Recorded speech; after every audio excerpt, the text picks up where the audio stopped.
जब आप बैंक में पैसा डिपॉजिट करते हो कभी ये चेक करके देखते हो बैंक शेड्यूल बैंक है कि non schedule bank.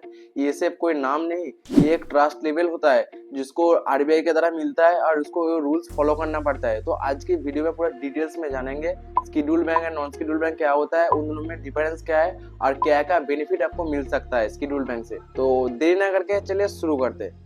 Schedule bank वो बैंक होता है जो आरबीआई के 1934 का एक्ट को फॉलो करना पड़ता है, उसको शेड्यूल बैंक बोला जाता है। इसका कुछ एलिजिबिलिटी क्राइटेरिया होता है जिसके पहले नंबर पर आता है उसका minimum paid and reserve capital 5 lakh उससे ज्यादा होना चाहिए। आरबीआई को लगना चाहिए कि ये बैंक फाइनेंशियल पोजीशन बहुत अच्छा है। तीसरा, आरबीआई को लगना चाहिए कि बैंक का कुछ ऑपरेशन डिपॉजिटरी का इंटरेस्ट का कुछ नुकसान ना हो। चौथा होता है आरबीआई का कुछ रूल्स एंड गाइडलाइंस फॉलो करना पड़ता है, जैसे आपका हो गया CRR, ACLR यानी cash reserve ratio, statutory liquidity ratio.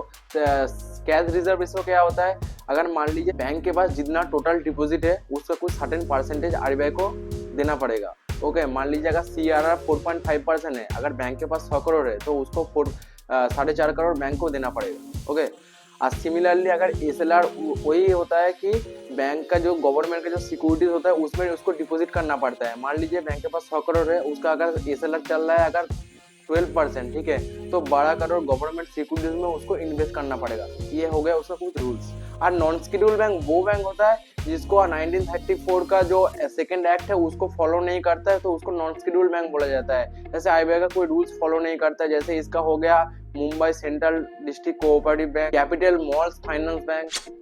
अब हम लोग जानेंगे शेड्यूल बैंक का टाइप के बारे में। यानी ये मेनली दो प्रकार का होता है। एक होता है कॉमर्शियल शेड्यूल बैंक, ठीक है, जिसका मेन फोकस यही रहता है कि दूसरे लोग को पब्लिक को सर्विस देना है और उसका मेन मोटिव रहता है उसमें प्रॉफिट कमाना है। ठीक है, जैसे सर्विस यानी सेविंग्स अकाउंट प्रोवाइड करना, कोई आगे लोन प्रोवाइड करना, ठीक है, डिपॉजिट एक्सेप्ट करना, ये सब। जैसे इसका कुछ टाइप रहता है public sector bank, private sector bank, payments bank, regional rural bank, ये सब। ठीक है, और दूसरे नंबर पे आता है शेड्यूल कोऑपरेटिव बैंक, जिसका मेन फोकस यही रहता है कि दोनों अर्बन और सेमी अर्बन एरिया में उसका रूरल एरिया में डेवलपमेंट करना और लोगों का म्यूचुअल बेनिफिट करना। ठीक है, जिसमें से इसका दो टाइप का होता है, एक होता है अर्बन कोऑपरेटिव बैंक और दूसरा स्टेट कोऑपरेटिव बैंक। ठीक है, अर्बन कोऑपरेटिव बैंक का मेन फोकस रहता है अर्बन और सेमी अर्बन एरिया, जिसमें उस एग्रीकल्चर सेक्टर हो गया, कोई अलग अलग सेक्टर हो गया, उसमें उसको हेल्प करना। ठीक है, इसका जो बैंक होता है ये होता है Ahmedabad cooperative bank. State cooperative bank का मेन काज यही रहता है कि स्टेट वाइज जो चल रहा है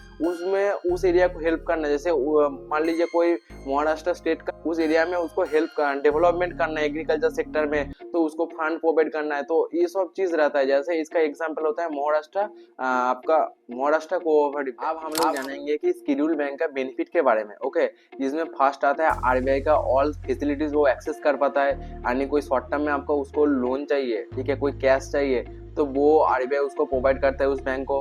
अगर सिमिलरली उसको repo rate and reserve repo rate जैसा पॉलिसीज का फैसिलिटी उसको मिलता है। यानी रेपो रेट क्या होता है, अगर मान लीजिए बैंक के पास कोई फंड नहीं है, शॉर्ट टर्म में लिक्विडिटी चाहिए, ठीक है, तो वो आरबीआई से उधारी लेता है तो उसको रेपो रेट बोलता है। ठीक है, और सिमिलरली रिजर्व रेपो रेट क्या होता है कि अगर मान लीजिए आरबीआई को पैसे का जरूरत है, ठीक है, वो बैंक से तब बोरो करता है हाई इंटरेस्ट करके, तो उसको रिजर्व रेपो रेट बोलता है। दूसरा होता है क्रेडिट वर्थीनेस, अगर जब कोई बैंक शेड्यूल बैंक हो जाता है तो इसमें क्या होता है, इसका लिक्विडिटी का परसेंटेज बहुत हाई हो जाता है, तो ये ट्रस्ट वर्थी होता है, तो कस्टमर और इन्वेस्टर के बीच में एक ट्रस्टेबल बना रहता है। तीसरा नंबर पर आता है पार्टिसिपेंट क्लियरिंग हाउस। अगर बैंक शेड्यूल बैंक हो जाता है उसको क्लियरिंग हाउस में पार्टिसिपेट करने का मौका मिलता है। ठीक है, इसमें क्या होता है कि मान लीजिए चेक और अलग अलग जो पेमेंट रहता है जो इजीली सेटलमेंट हो उसको एक फैसिलिटी मिलता है, तो आगे चलते उसका बैंक का ट्रांजैक्शन प्रोसेस बहुत इजी और स्मूथ होता है।